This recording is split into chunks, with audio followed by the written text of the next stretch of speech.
Welcome to the Tearing It Up podcast. I'm your host, Taryn. We'll be tearing it up, tearing it down, and tearing it apart, dissecting all things related to those who deviate from the standard. From leaders of their industry to leaders of mediocrity, and maybe a gear review or two thrown in. We shoot the shit and let the conversations flow, so if that's not your style, this may not be for you. Otherwise, listen in. Hope to light a fire in you somehow. All right. Hello, everybody. We are here with Erika Vikander. We're super excited to have her on today. I met Erika, I think it was in 2016 or 15, one of those years through Shred Buddies. And we were up in Utah doing, the Betty sessions, a whole backcountry kind of couple day, I don't know, retreat's not the right word, but kind of clinicky, a bunch of different things. So we got to ride and learn some avalanche skills. It was really awesome. And she had been riding with Shred Buddies or been a part of that organization for a few years prior to that.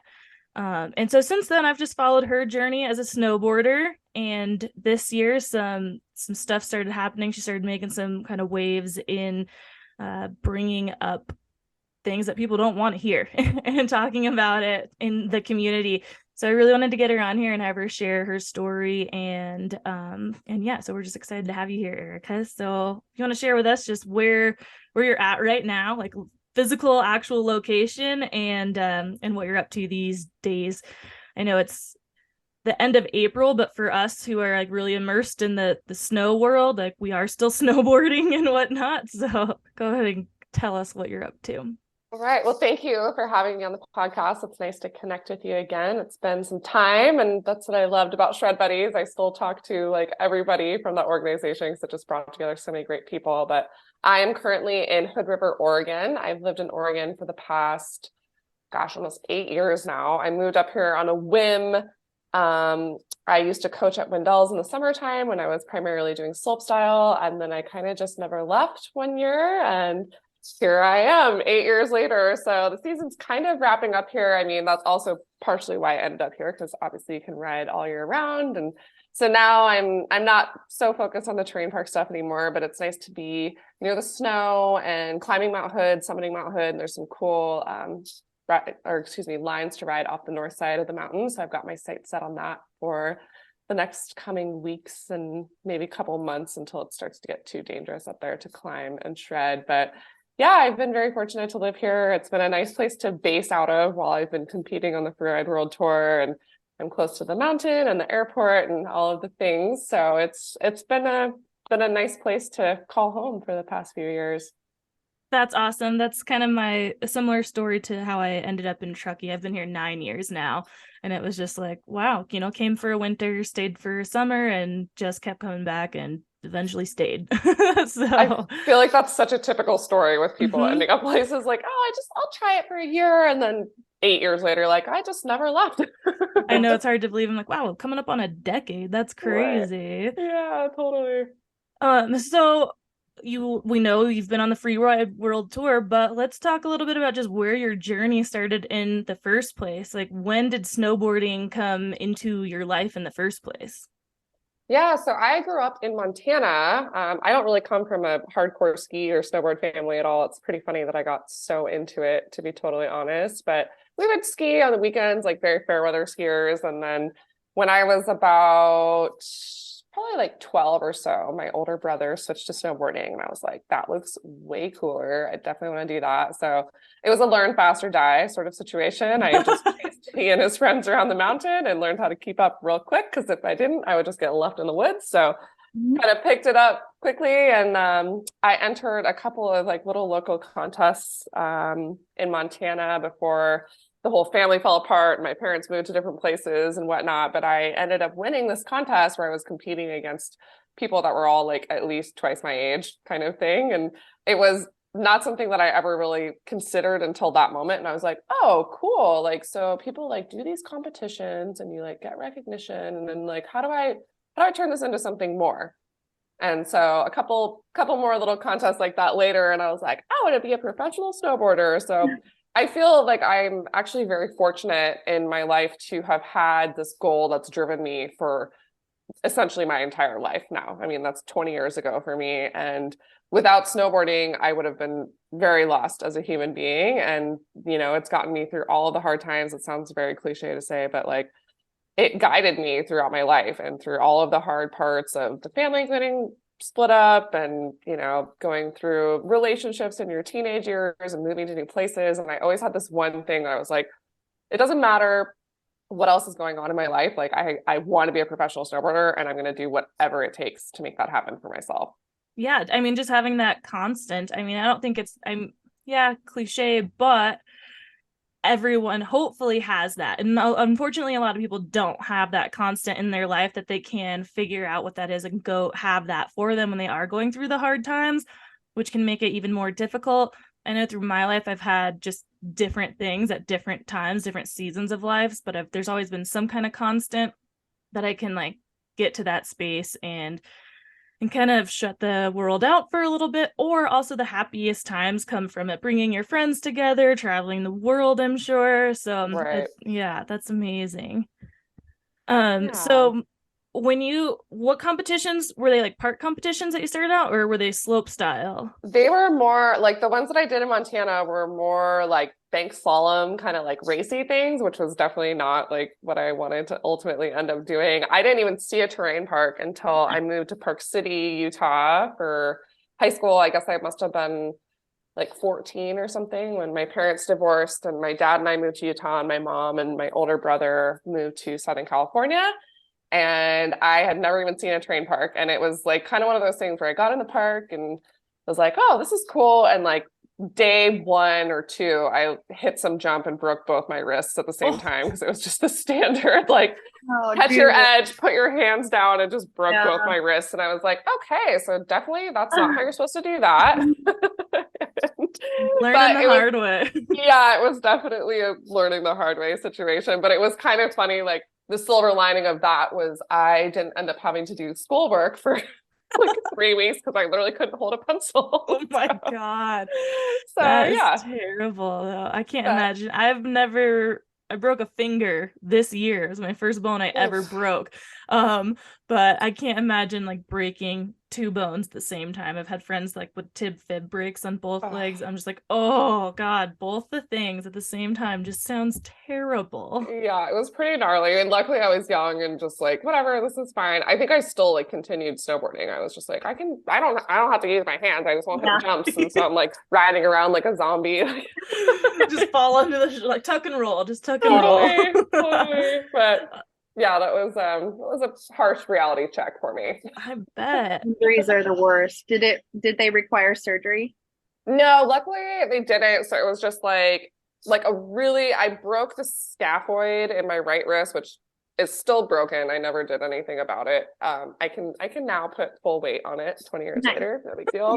Yeah. And then the other one, like they said it was broken, but I think it was more just like a really, really bad sprain because they didn't do anything. I think it was more like fractured, basically. But I was not able to put weight on either of those for some time and not able to write in school, which was awesome. But and then shortly Um, after that, I ended up joining the Park City snowboard team and actually learned how to ride park. And then that's kind of where my career really started from because I was like, cool, I want to be a pro snowboarder. I didn't really know how to go about it. mhm. I liked riding the park and like Park City at that time was epic. Like everyone, all the pros were there. Like everyone was riding these amazing parks that they built, like perfect jumps, perfect rails. So I picked it up really quickly once I had some guidance to show me how not to do things and how to do things. Yeah, it's amazing. I feel like I'm just figuring out really some of these things, that like asking for help or learning techniques still, because everything I've done I've just taught myself, and I'm just like, oh wow, I sure wish I would have just looked into that a little further a long time ago. I could have had a lot easier time with some of Oh, this stuff, but it's so funny. I think when we're younger, we're so gung-ho to prove ourselves and so like, I don't need any help for anything. And I was particularly like that in my youth. I had to grow up really fast just with some family dynamic stuff. So it was like, I can do this. I don't need any help. And then as I've gotten older, it's a lot easier to ask for help. It's still not like one of my strongest suits, but I work on it Mhm. daily. Yep, Or- we did a episode recently about stepping out of your comfort zone, and I think Amber and I both mentioned that one thing we're really not comfortable with is asking for help. But as we're getting older, I think the reason it's easier for me to ask for help these days is because I feel like I don't have time to waste to try and figure some stuff out myself. At times I'm like, Right. why, like I Right. don't need to do everything the hard way. Like, can I just Totally. ask someone who's done this before, or Yeah. had a similar issue or anything? Like, let's try to get some of the crud out of the way. But Yeah, someone's already been through the hard part of the experience. Just Mhm. ask them, then you can bypass that, and then you'll still have your own hardships. Like you're not gonna fully get exactly. out of it Mhm. scot-free, but yeah, that's good. Absolutely. So how long were you in Park City then? I was in Park City for basically just high school. So I moved there about halfway through my freshman year, and then I graduated through the winter sports school, which was a really cool experience for me. I ended up like it's like a private school where you end up going to school all summer, so you have the winters off to travel and compete. And I don't come from a wealthy family at all, so I had actually wrote like a scholarship letter to the high school and was like, I really want to be a pro snowboarder. Like, here's what I want. Like, here's a little bit about me, blah blah blah. And they ended up giving me a full ride scholarship to go to this Yes. school, and it was amazing. And that's like something I like to share that piece with people, because if you don't ask, you never know. And a Hmm. Yeah. lot of times people are more than happy to help you if you're a driven person and you want to make the most of it. And I, to this day, am still the only person out of my only 22-person graduating class that still does their sport on a professional level. So I think Wow. it really like shows that if you really want something, like there's always ways that you can make it happen. And sometimes it's easy to get frustrated when you see other people who have things like handed to them and Mm. have all of these opportunities, but a lot of times they don't have the same work ethic that the people that had to really work for it have. Mhm. So while it's still discouraging at times, and we're allowed to feel those things in life, like I feel super proud about that, because I like made that happen, and I'm Mhm. still making it happen, and it's amazing and really empowering, I think, for anybody. Yeah, that's awesome. And like you said, if the harder you have to work for things, sometimes those are the people who continue to do it or are successful in it. Because especially in the winter sports, we all know it's a very privileged sport. And for Yes. folks who get to start early, because I mean, living in the destinations or close to is expensive, then doing the thing and all the gear, all the stuff is so expensive and always has been. So yeah, those folks who get to, kind of do it casually and start that way at a young age, they just different work ethics. And not everybody, some people get it handed to them and they also are successful and driven and all that. There's so many different kinds of people, but I think it's just a good thing to realize too that not everyone who is a professional skier or snowboarder was just privileged and walked into it and had the easiest time in making it happen. And especially because if I mean, I've seen the sport and you guys both have seen the sport just change so Yeah. much since Right. its beginning. And there was a time that, like park was the huge thing, and there was so much money in the industry. And then Mhm. if you don't follow it anymore, I mean, there's not that much in it like there was. Like, it's not like, oh, I'm gonna be a professional snowboarder and be rich off of endorsements or this Right. or that or anything. It's like it's tough out there. I mean, are you still working throughout the year, or is it all things kind of snowboard related? How do you Yeah, everything. I've been super fortunate, at least for the last 6 years. I haven't had a job outside of snowboarding. I've been supported by my sponsors and through prize money on the tour that I've been able to, I have to be diligent about Yeah, my spending, but I feel, pretty fortunate that I haven't had to do anything outside of that. And I feel like it's a pretty rare situation, especially for females to be in the sport. And yeah, it's like you said, it's incredibly difficult, and it's a full-time job. It's not just the fun, like, oh, I get to go ride POW and like travel the world. Like there's a whole back end of like emails and talking to people and getting to do fun stuff like this, like podcasts. And it's like you're constantly spreading yourself all over the Mhm. place. absolutely. So from kind of backtracking a little bit back to after Park City, Mhm. where did you go after graduating the winter sports school? So after that, I lived in Salt Lake for I think 1 or 2 seasons, and I was just kind of figuring out what I wanted to do. And then I moved to Breckenridge, and I lived in Breckenridge for I think 5 seasons while I was like really heavily competing on the slopestyle circuit, doing Dew Tour and Grand Prix and all that stuff. And it just made a lot of sense to be there because Dew Tour used to always start in Breckenridge. That was like the first big comp of the season. They'd always have the big jumps, and I rode for Vail Resorts back in the day, so I was like pretty keyed in with the Keystone scene and Breckenridge and A Basin and all that stuff. So it was like a really great training grounds. And again, that was like back in the day when everyone was in Breckenridge. It was like everyone was in Park City and then everyone was in Breck. And now it seems like everybody's in Copper. That's in the park scene, at least in Colorado. It's like the Brighton crew in Utah and then Copper in Colorado. And no one really like rides Park City or Breck like they used to, which is kind of insane. And I totally get it because like by the time I left Breckenridge, I was like, this place is madness. Like there's so many people everywhere. And it just is kind of one of those like, look at me resorts, which is fine. Like, and that's what a lot of people want to experience. But that's like really what I love about Oregon is like in the summertime, there is kind of a scene at Timberline, and as you know, but the rest of the year, like there's like not a scene here at all. And it's pretty awesome because no one cares. Yes. You know, there's like want to go shred and it's great. And no one's like, ooh, look at my next year's outerwear. And, Yeah. you know, you're just like, cool, this is awesome. You're wearing shit from like 1980. Like, I love it. Let's go take a lap. Yeah. Totally. So Amber and I both being from Washington, I mean, we both didn't start snowboarding until like teenage years, right? Like Amber, when did you start? Yeah, I was 17 after high school. Yeah, Oh, wow. Same, yeah, because well, we lived like a couple hours from the resort, and my family was not winter sport oriented. When my dad was like a kid, he skied when they lived in Eastern Washington. He actually like came over and went to Crystal a few times as a kid, but we wrestled. So all winter long we were busy. So my senior year, I got to go up night riding a couple times after wrestling practice. And then after I graduated, I just kept going. There was the Shell gas stations did this deal of like you fill up and you get like a $40 lift ticket or something. Oh, So we that's smart. we just collected tickets like all throughout the year, and we'd go to all these different resorts in Washington. And then I started working at Snoqualmie Pass with Amber. And that was like my first season pass. And so the scene up there too, like very different. I mean, when I came to Tahoe was the first time I'd actually really been in like a ski town of what I feel like what a lot of people think of, like there's a village and there's stuff going on and a huge resort. Right.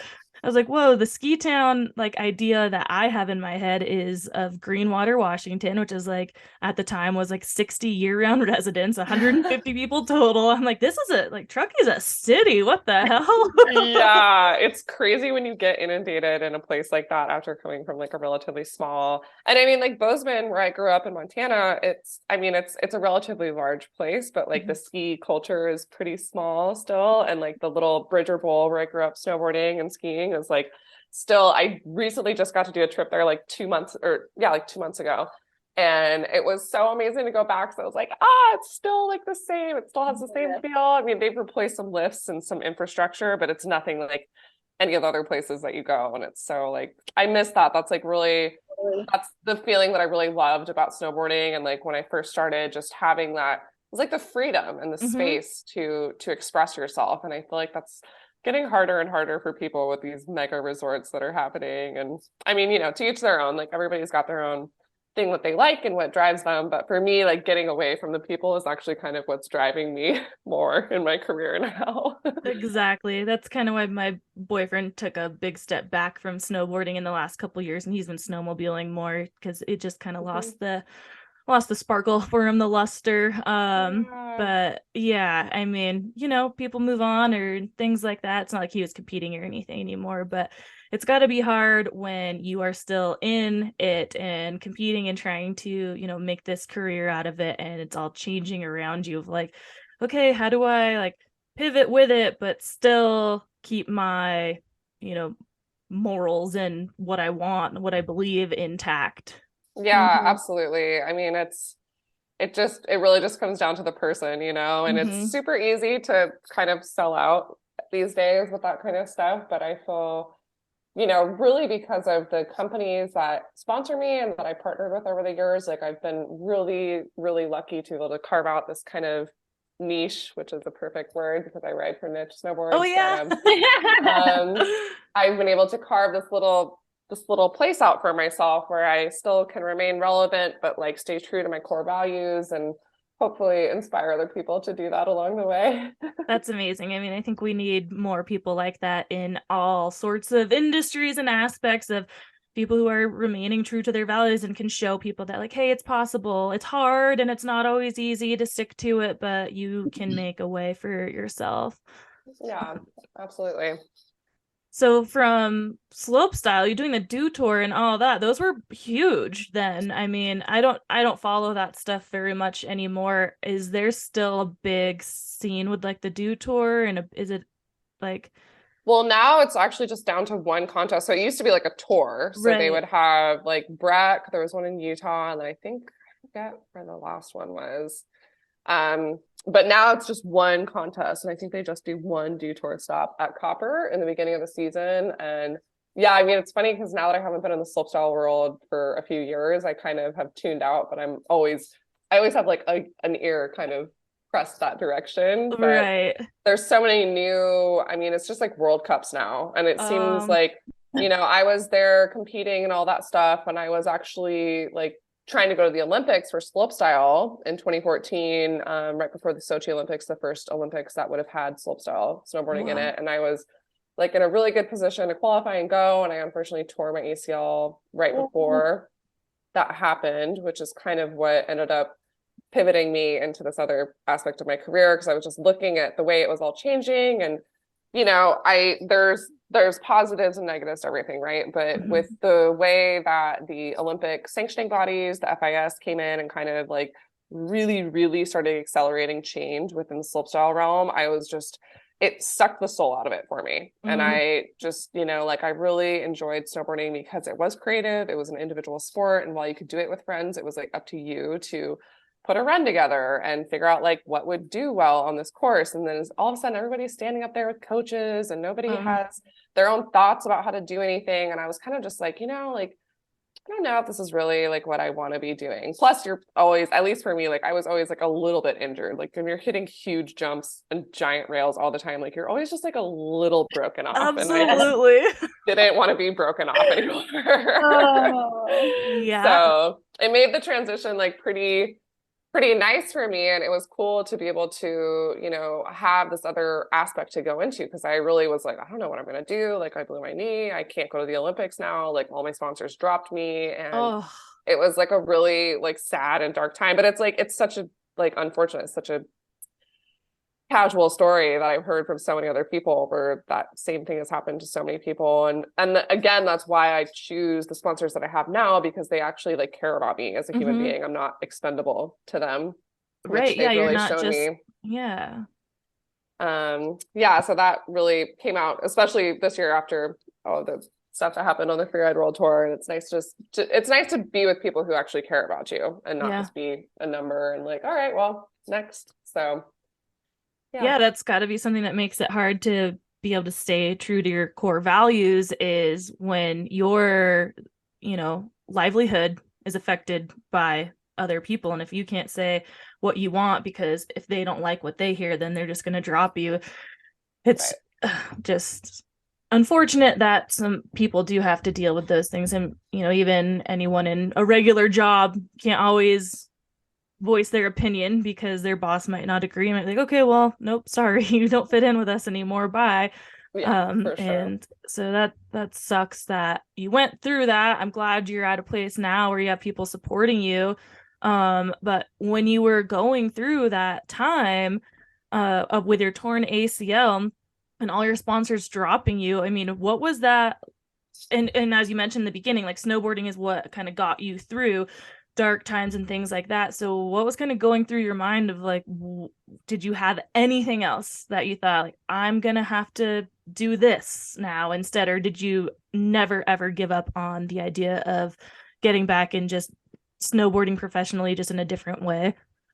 Yeah, I mean, there was really no thoughts of doing anything else. I was like, this is like failure like wasn't really an option. And I didn't Hmm. look at that as a failure. I looked at it like as a learning curve because like most people who compete in athletics at a high level have had some sort of major injury that they've had to Hmm. overcome. And so it was really, I mean, I would have loved to have not blown my knee, but also I think it was probably one of the best things that happened to me because it really showed me my mental strength and how I really was able to come back from something like that and then climb my way to the top of a different aspect of snowboarding, which I think was really, it was cool to prove that to myself because I didn't even know that like the free ride snowboarding was a thing and to be able to compete at that and then to make it to essentially the same level that I was at on the slopestyle world or even further was really, again, it's just really empowering to see what you're actually capable of. And sometimes, especially for me and my personality, like sometimes it takes me getting like absolutely knocked down to really kick myself back into gear and be like, all right, like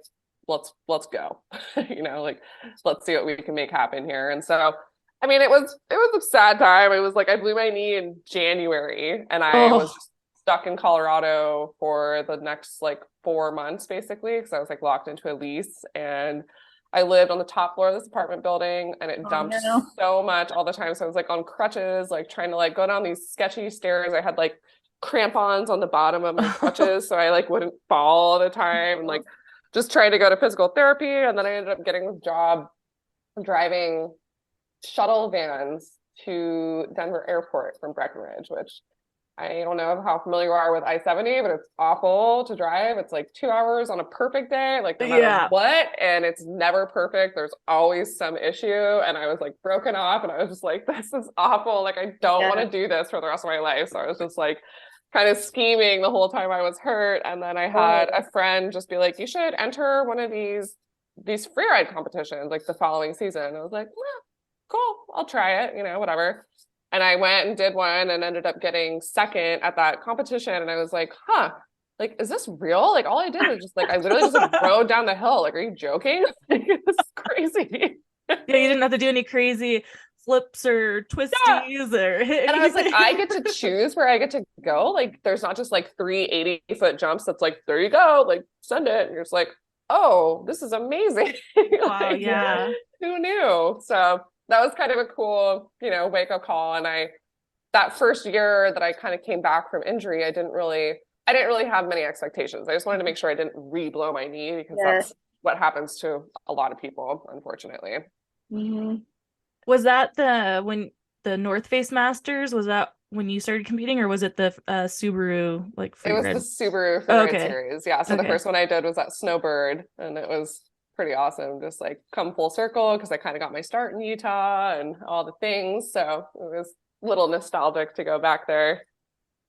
That's Was it awesome. 2015, 2016 season or I think that was 2015. That was like the first year that I did it. And then 2016, the following season, I did like the two-store contests for the Freeride World qualifiers because you have to like gain enough points to get into the 4 stars, which are the ones that will qualify you for the Freeride World Tour. So I spent the next season like accumulating the points I needed to get into the 4 stars on the 2017 season.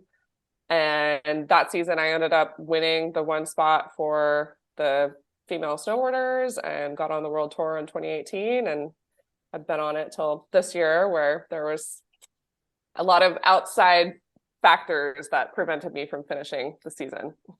Yeah. So you went through all the steps getting onto the tour, which is not easy, especially how many, just to give anyone who's not familiar with the tour and the points, like how many competitions did you have to do in the 2 star to even be able to qualify for the 4 star? Or like how many points do you get per placements? I can't recall exactly the Okay. number of points, but I definitely had to do probably like 4 or 5 contests where you basically, you need to be on the podium basically Hmm. every time to get enough points to get into the 4 stars. And then yeah, from the 4 stars, I think I was on the podium every contest that season, and that was what qualified me for the tour. And I think I mentioned there's only one spot for snowboard Hmm. female. There's 2 spots for ski females. There's the 2 spots for snowboard males and there's 4 spots for ski males.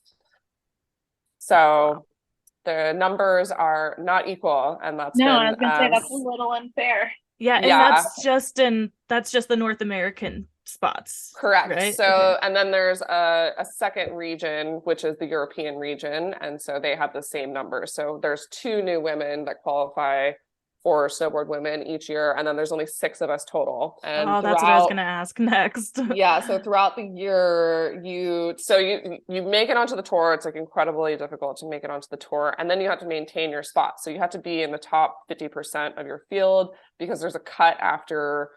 They used to give us 4 contests to make the cut, but now it's only 3. So you have to be in the top 50% of your field after the first 3 contests. Otherwise, you get dropped from the tour and you have to go back to the qualifying tour. So Wow.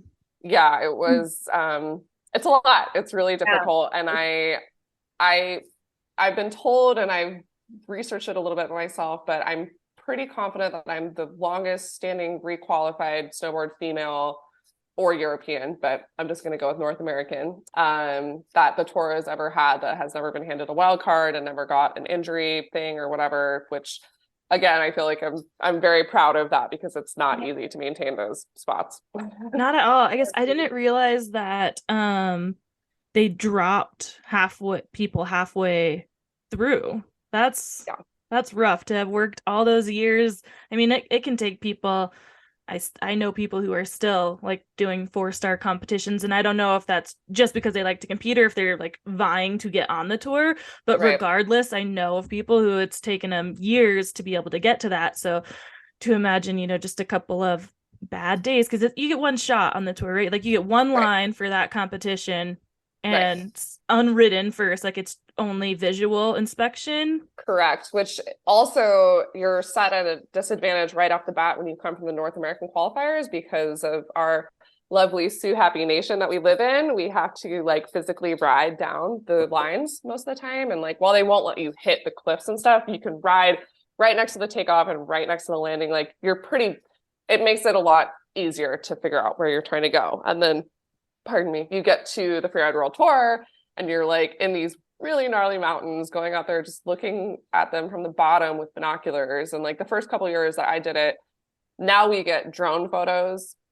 so you can actually see what it looks like from the top. But the first couple of years we didn't have that, so you're literally just looking from the bottom. And anybody who's ever looked at something from the bottom and then gotten on top knows it does not look the same. No. And it's incredibly hard to find landmarks, and it's really dangerous. Like it's not like these are beginner slopes that we're on. Like if you make a wrong turn, like you could possibly be on top of a 100-foot cliff and be in a really bad position. So it's, for any North American to come in and be able to maintain a spot in any of the categories is amazing, because we come in at such a huge disadvantage. And Right. on top of that, it's incredibly expensive for people to travel to these contests. Like you don't get, I think they maybe give you discounted lift tickets, but it's a lot. And you have to pay, $200+ for an entry fee and travel to all these things. And yeah, like I know people that have been trying to get on the world tour for like almost 10 years. And it's a lot. It's a lot of commitment. It's a lot of time. It's a lot of energy. It's a lot of money. And I just wish that it was a little bit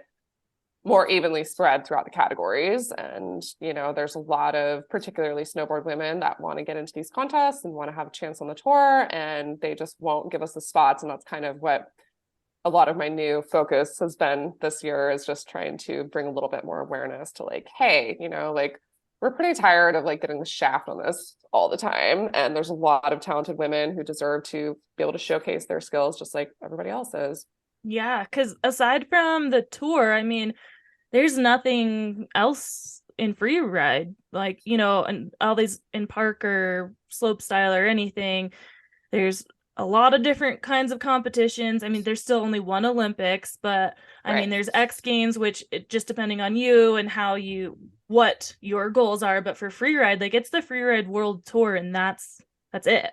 Right.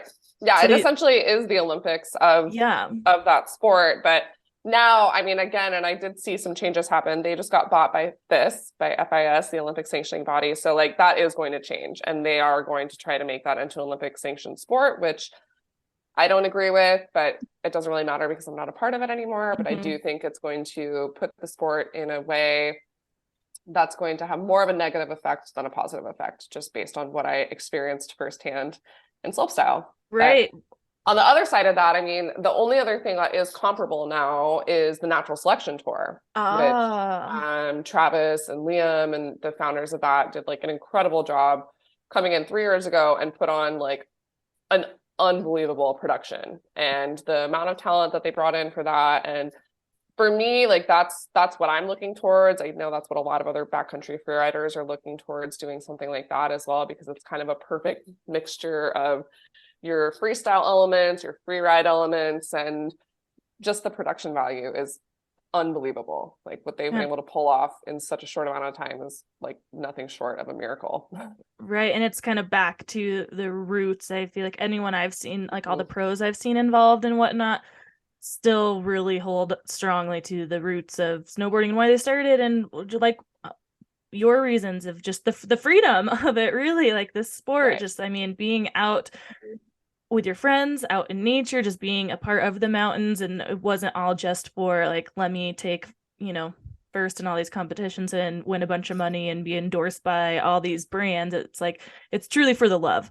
Right. Uh, Exactly. And that's what I really appreciate and respect about what they're doing over there. And I think everybody who's like true to the industry also really recognizes that and appreciates that, because we needed a little bit of refreshment like that. It's been a lot of just like contest jockey things for way Yeah, too ego. long. yeah, it's really interesting the what happens when sports enter the Olympics, because so many people on the outside, I mean, we look at the Olympics as the mother of all things, like of any sport. Like if you're an Olympic gold medalist, like wow, just the American spirit or something. You got to Right. represent the country in the world and you were the best at it. But folks not, especially these sports that are not so mainstream, I mean, things change in them, and it's like I said, it's not the reason why many people chose to enter. I know that even with surfing and skating getting entered into the Olympics, there was a lot of people like, yeah, no, that's definitely going to change the whole aspect of it, the whole lifestyle, everything, that you can always keep it on your own. But um it's interesting how, I mean, pros and cons for sure, and all Mm-hmm. depends on what your role in it is and your overall goals. But I think it definitely changes the industry for sure. Yeah.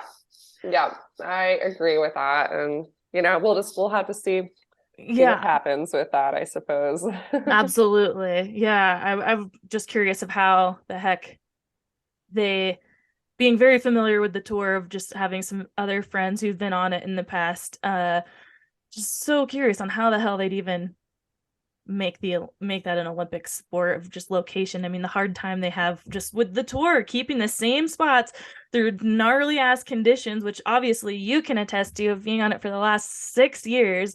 So bringing it to this year, tell us kind of what happened this year, why you've left the tour, and I just want to hear your side of it. If anyone's familiar and has followed along or anything, I think it'd be very, very interesting for them to hear, because I know the World Tour shouted you out of like, oh, it was great working with you. Like, we're sorry to see you go. And it's like, like this was a completely amicable, like mutual decision here. Yeah, that was, it was really hurtful, to be totally honest. Like I spent 6 years with this quote unquote free ride family who at the end of the day was not my family and did not have my back for anything at all. And, long story short, we have to deal with different weather and snow conditions and all that stuff. And I realized that that is a major part of what we do. We have to be adaptable. We have to be able to make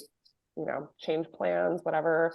But what happened this year was they gave us the schedule for the tour stops in July, I believe, which is even earlier than normal. But so, we have these 5 stops, and I plan my winter accordingly with sponsor trips, with film shoots, with guiding. I guide with a company in Japan, and I look forward to going to Japan, and I look forward to guiding with that company. And we had 12 women that signed up to come snowboarding with me. And we had this women's like empowerment and progression week that was planned months in advance after I had my tour schedule, blah, blah, blah. So what ended up happening is they had to cancel the first stop in Kicking Horse, which was supposed to be like mid-January. They let us know maybe like 2 weeks prior to us going up there. So it was like, Wow.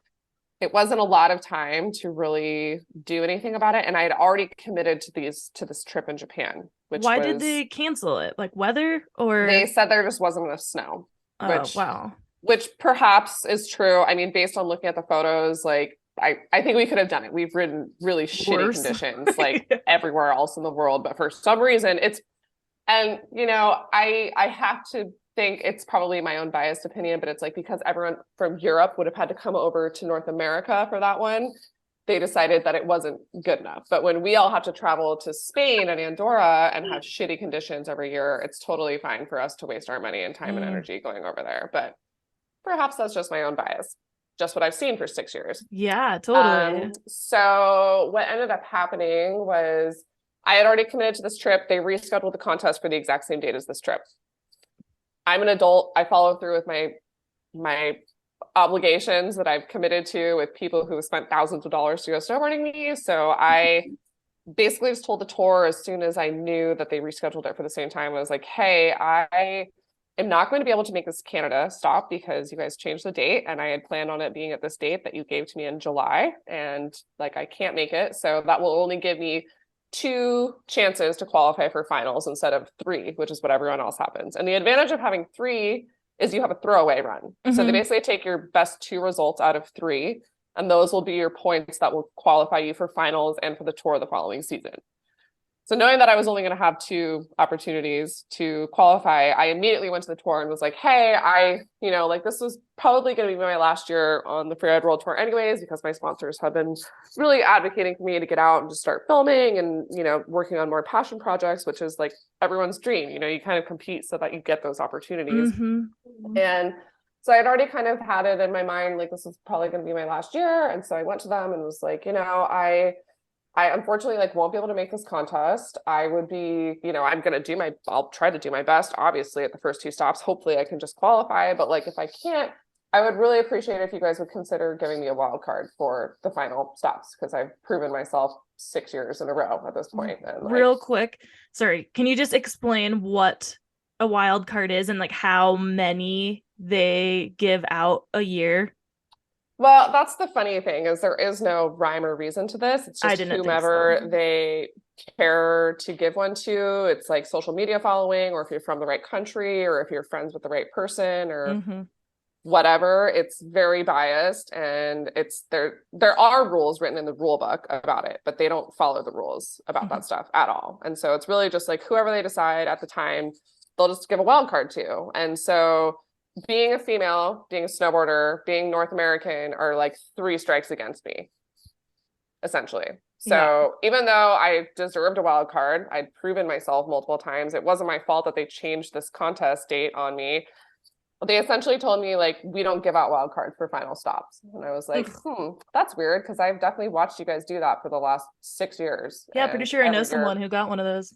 Yeah, I know a lot of people who have. Yeah. And it was just kind of a slap in the face, and I was just like, that's really unfortunate that you guys wouldn't help me out here. Somebody that, in my opinion, I'm the first one to be like, I deserve something or I don't deserve something. And I deserved to be able to finish my career, just like they allowed other people who were in the exact same position to finish their careers, and also offered other people who were unable to make the Canada stop this year a full season wildcard for next year. What? But I wasn't offered the same thing because I'm not a ski man. So with that in mind, I did, I podiumed at the first contest, and I had a few pretty heated discussions with the CEO of the tour in and around that contest, leading up to it and afterwards, because I'm on the Pro Freeriders board. So they have 2 people who represent each category, one from region 1 and one from region 2, so that if the athletes have any sort of concerns about anything, we go and we speak to the organization on their behalf, so they're not having to have 50 side conversations with people.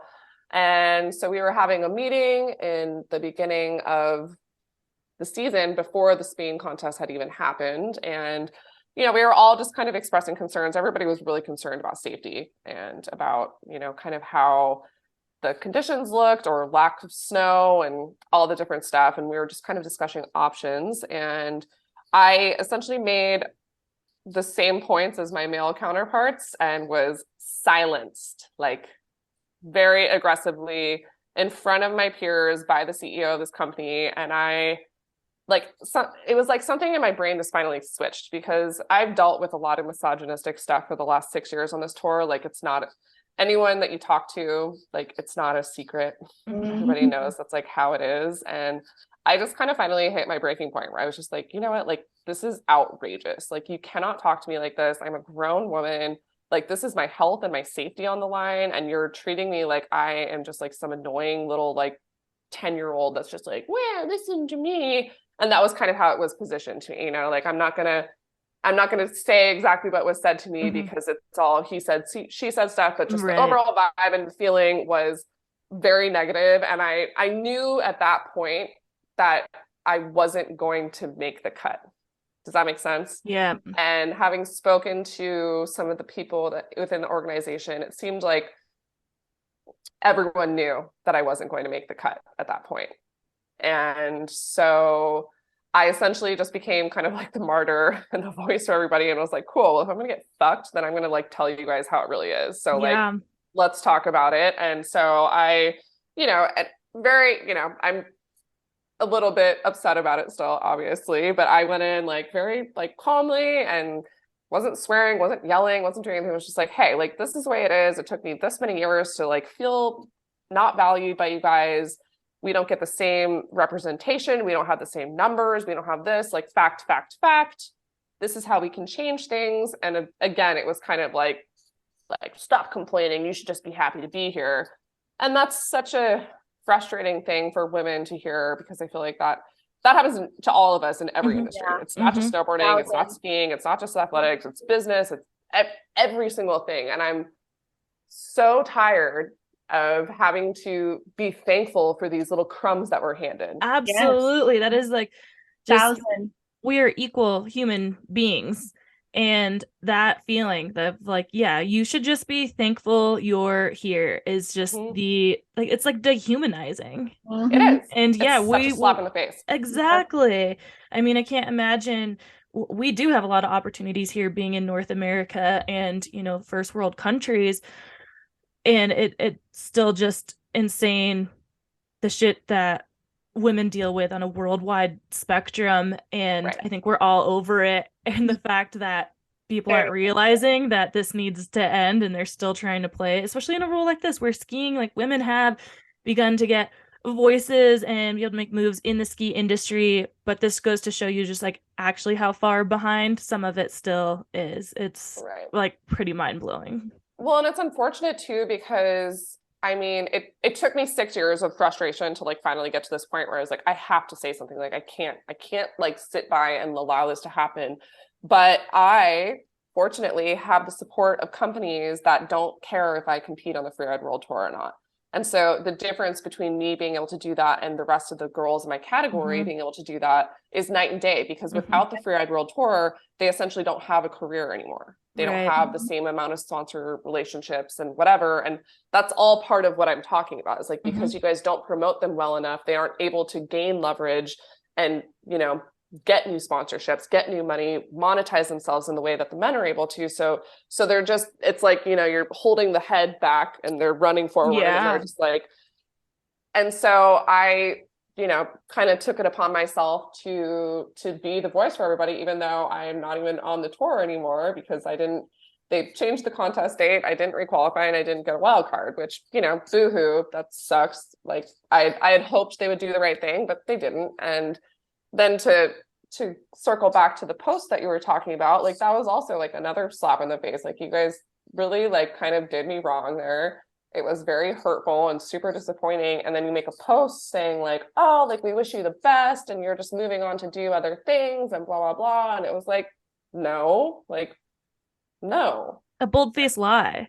Yeah. To protect their own ass. Right. And like, I'm an adult. Like, I'm not a 19-year-old kid who's too afraid of this organization to do anything. So sorry, like, that was why it took me, a couple of months to finally put it all to paper, because it was, as a woman, again, if you say anything with emotion, you're crazy or you're Mhm. being a bitch or you're out of line or whatever. So you have to be very strategic about how you do these things and how you present it to the public, which again, my male counterparts wouldn't have had to do and didn't have to do. They just said whatever was on their mind in the Mhm. meeting and it was totally fine. But when I said it, it became an issue. And then I had a bad attitude and blah, blah, blah. So, you know, it took me a long time to put it all to paper, but I really felt like it was my moral obligation to write what I wrote and post on my website. And I shared it with a ton of media outlets who hopefully will be, you know, posting it in the coming weeks and stuff. But also when I went to the media with it, like, surprise, surprise, a lot of those are run by men as well. And they Mhm. don't want to listen to these stories. They don't Yeah, they're care. like, no, we don't have the audience for that, or that's for Yep. somewhere else. Why don't you go share it with those Yep. girls over there Yep. where 100%. not And so everyone will get to see it. And yeah, and it was funny because it was like it was therapeutic for me to write it Mhm. just for myself, Yes. and then to try to share it almost brought up all the same feelings again. So I was just like, God damn it, like Mhm. every industry is like this. And then when Mhm. I finally went public with it, it was like really amazing and inspiring to see how many people, men and women, that reached out to me with similar stories or just were, you know, excited that somebody was speaking up for all this, Mhm. which like again is not exactly what I wanted to be focusing a lot of my energy on this winter, but morally speaking, I was like, I have to do this. Like I have friends who are in these industries. I have a 5-year-old niece that like if she grows up and has to deal with this shit Mhm. still, I'm going to be so upset. And she will. Like I'm not naive enough to think it's all going to go away. But Exactly. I do think that when somebody like me gets so frustrated and like creates these ripples and you know all of these little effects, like talking with you, having all these other conversations with people, it does start to force a little bit of change. Mhm. And my positioning with them was that we need to have more women on the Mhm. tour. And Mhm. that's just really a pretty simple fix, Yeah. honestly. Yeah. And while they haven't reached out to me at all, I've heard nothing from them since I posted that. But I did hear through the grapevine that they're considering adding one more female snowboard spot this year. But they How haven't said sweet. like to what like that, so that would be in both regions. So each region would get 3, or just like one more spot. No, I think one more total. Oh Like, so wow. there would be Cool. 7 women instead of 6 women. So Oh it's my almost God. like, again, like it's almost a slap in the face, but it's like, I can't complain because you guys did do something. Yeah. But that's kind of the whole theme of that organization, it feels like to me, is like, give them just enough so that they can't complain, but Mhm. let's not actually do anything about it. That Mhm. with so many people, bare minimum, just to Yeah. keep your mouth shut Yeah. and like keep going. But it's pretty fucking weird to me. Like, isn't it more opportunity for money for them to have more women? I mean, if Right. the athletes pay so much into this themselves, so Right. why is it so hard for you to say, here's 10 women's spots? You want to grow a sport, then why is there even less women's spots than men's women's spots? I mean, this is still happening in running, like Right. in races, that there's way less women than men that who can even qualify, and it's fucking running, like Yeah. something that It's it's so insane. insane.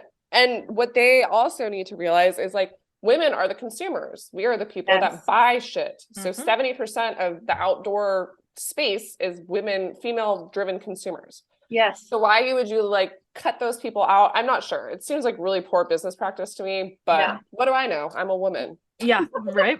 Exactly. That just makes my blood boil, though, just everything about it, and the silencing, and because I do not do well with that. And like you said, I can just imagine a man in your position being able to be in the meeting and say all these things and get a attitude, have a tone, and maybe throw in like some harsh words, and maybe they'd be upset with them or something, but they wouldn't just like be like, shush, you're done and you're crazy, like just you're really blowing this out of proportion. Are you on your period or something? Like come Totally. on. Yeah. It's like, no, I'm just I've been bottled up for so long and trying to hold this, and like you said, you kept your cool and whatnot anyway. You did not blow up on them. You were No. strategic about what you were doing. The fact that you had to be strategic about it and take so long to be able to even talk about it is fucking bullshit. That Yeah. you felt that you were still like quieted to the Yeah. point that you probably wouldn't have been if you were a male, especially a male European skier with this organization who has Yeah.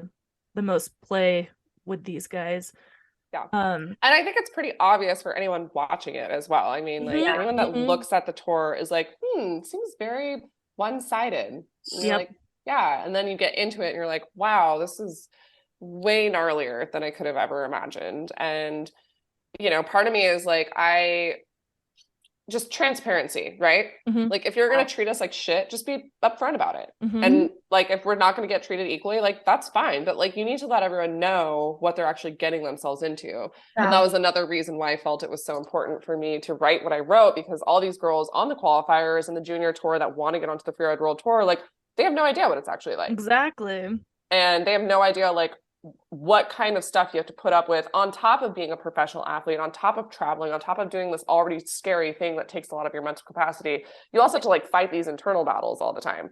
And it was a public service announcement, I suppose, in a way, where it's like, hey everyone, like this is actually what it's like it's cool. This should be like the most amazing opportunity of your life, but like this is how it actually is. And just don't go into it thinking it's going to be like, Blue Crush, where you win the contest at the end of the day and they're like, what's Ellie that? Rod, boy. Yeah, be on Billabong, and you're like, no, that's not how this shit works. Yeah. Totally. Oh, Blue Crush, man. So I love good. it. Gotta love it. It's a classic. It is a classic. But I mean, I think that's amazing what you're doing and taking the stance, and because like you've mentioned, you don't have anything to lose, and you've been in the position in your life where if you say the wrong thing or speak your mind, truly say what you're thinking, like your sponsors and your livelihood could just disappear out from under you. So many people don't have the opportunity to be able to say it, and they're sucking it up and going along because they're stuck between a rock and a hard place. What do? Give up your hopes and dreams just for saying something when you can like suck it up? And it's right. Bullshit that anyone ever has to deal with that in their lives. But it is so important for those people who are in the positions to speak, that they do speak, so that they can give power to those people in those lesser positions, because that can also open eyes even to the sponsors of, they might not know what's going on in the tours, some of these people's sponsors, and for them to see what you're saying could be like, wow, we have to support these women in other ways, and we want to talk to them, and we want to make them feel that if they are feeling this way and not supported by the tour, that we have their backs. Right. We can help them find other projects and other things to do, and if they end up just going back to qualifiers instead, like we're still there 100% for them. So I think it's just so hugely important, like I said, when people are in a position to be able to speak, then they need to fucking speak, because right. it helps everybody else. Right. You're that voice for the folks that don't have the voice. Well, and I attribute a lot of the success that we've had, like as females, as far as getting equal pay, to the women's soccer team that went to bat for all of us like a few years ago. Like they are literally the reason that we started getting paid equally only 3 years ago. Yeah. On the Freeride World Tour, which is also insane. But again, that conversation was positioned with us in a meeting where it was like, hey, like our sponsors of the tour essentially like want us to pay you guys equally, and if we don't, like they're not going to sponsor the tour anymore. Like we don't agree with it, but this is like what's going on. And we were like jaws to the floor, like, are you kidding? You actually like you just said that? Yeah. Like, why would you even say that out loud, even if that's how it is? Like, yeah, like what the fuck is wrong with you?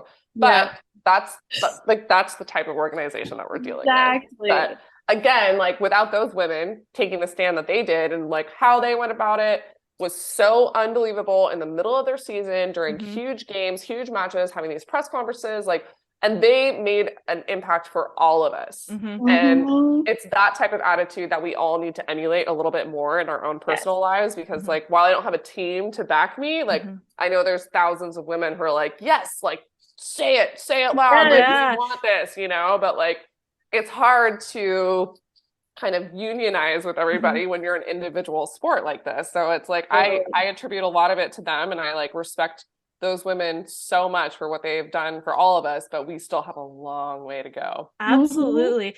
And that's a really great point that you make by mentioning like they changed it, the soccer team, for everybody. And we have to keep that in mind as women when we want to speak or advocate for anything, that it is like, being a woman is a fucking just sisterhood that you are just in, because you may not be in the same realm, same world, may live completely different lives, but there is that ripple effect. By standing up for one thing, it can trickle down to so many different layers and levels. And we have to realize that about each other, that Right. like we're all just trying to fucking survive and walk this earth like we are equal humans to the other Right. sex on this earth. And Yeah. the fact that we have to think about that every day still, and like anything we do, is because we have our own like moral, not even morals, but like just own ideas, societal beliefs that were put into our head of like, if we're thinking about a raise, it's like, well, do I deserve it? Or like, no, like if I ask for the raise, me and my boss is in a good position to give it to me, but like, Right. why we think about everybody else, not ourselves. Totally. We need to know that like we have to take care of ourselves, and that will help everyone around us. It's the fucking cliche, put your oxygen mask on first and then Right. help others. Like, you have to ask for what you want, what you need, you have to say it, and that will help other people as well down the line. 100%. Well, we're definitely going to be linking like your website and your blog into the show notes and to your Instagram and all that, so folks can follow you, but they can also read your blog where you go into a little bit more, just kind of detail, rehash what we talked about here of the tour, and people can look into the tour and kind of learn about it in itself. And those people that I know that are out there still competing, and like, more power to you. Like I said, go for it, do what you want. I'm just really glad you're calling them out, and hopefully they do make the changes.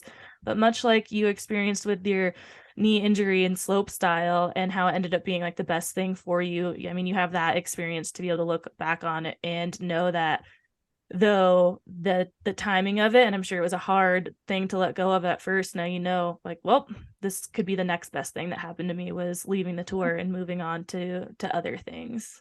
Totally. Yeah, it was really, I actually, like, when I went to Japan after the first 2 stops of the tour, and I just got to go soul shredding again and just like ride actual snow. Crazy. Yeah.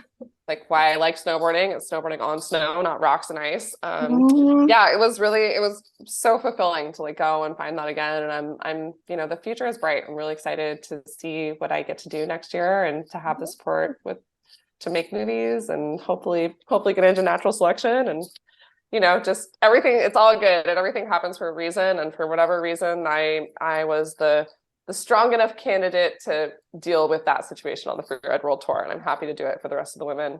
That's amazing. And we can't wait to see where you go on your career with snowboarding. I'm sure that you're just going to continue to make waves, make moves, and make changes. Before we sign off or anything, is there any place you want to send people, or any sponsors you want to shout out, or anything else to share?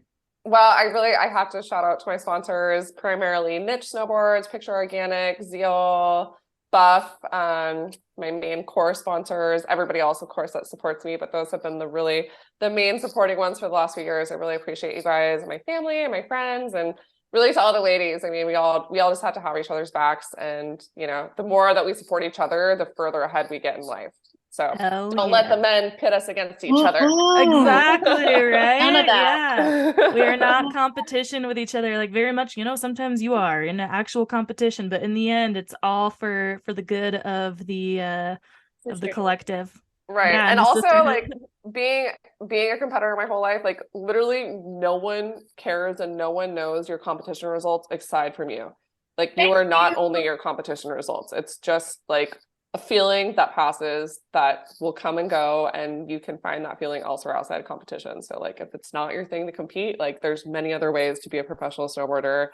And I also have to give a shout out to the men. Like, there are a lot of very supportive, awesome men out there. I'm not like a man hater by any means. Absolutely. There's a certain few that like need to be called out, and I'm happy to do that. But like, there are a lot of men that support us and what we're doing. So like, I do have to say that as well, because I don't want people to be like, wow, she hates men. I'm like, I don't. I just dislike these other ones very strongly. Yes, no, we totally agree with you there. We kind of say that often, like, we're not like a man-hating woman club or anything. Right. We love our men, and those that support us, but there's still, people and there's women out there, who aren't supportive. Like, just people got to be called out, and unfortunately, a lot of the fight is just against a majority of men. But we love our supportive men. Yeah, Love 'em. yeah. Gotta shout them out. Yeah, Everybody likes to totally. feel heard and seen. So Yes, absolutely. Well, Erika, thank you so much for joining us today. This was awesome to have you, and hopefully maybe we'll have you again maybe next year after we see what you're doing, and you can give us some updates. And yeah, we're just excited to see what's up your sleeve now. Well, thank you so much for having me. It was a lovely conversation with you ladies. Appreciate what you're doing and giving me a platform to share my story, and look forward to the next time. Absolutely. All right. Okay, with that, world, we will see you guys or talk to you guys next week. Bye. We hope you enjoyed this episode and would do us a huge favor, since we don't have any sponsors or anything like that, and would rate and review us on whatever platform it is you use, Spotify, Apple, Stitcher, whatever it is. And if you're listening and downloading just through the website, tearingituppodcast.com, leave comments. We'll definitely engage back with you. And on social media right now, we're just on Instagram. Tearing It Up Podcast is the handle. Like the post, share the post, comment on the post, whatever it is you got. Show us your love so we just stay relevant and show up in the rankings at all. So again, rate and review, please. And we'll see you next time. Thanks.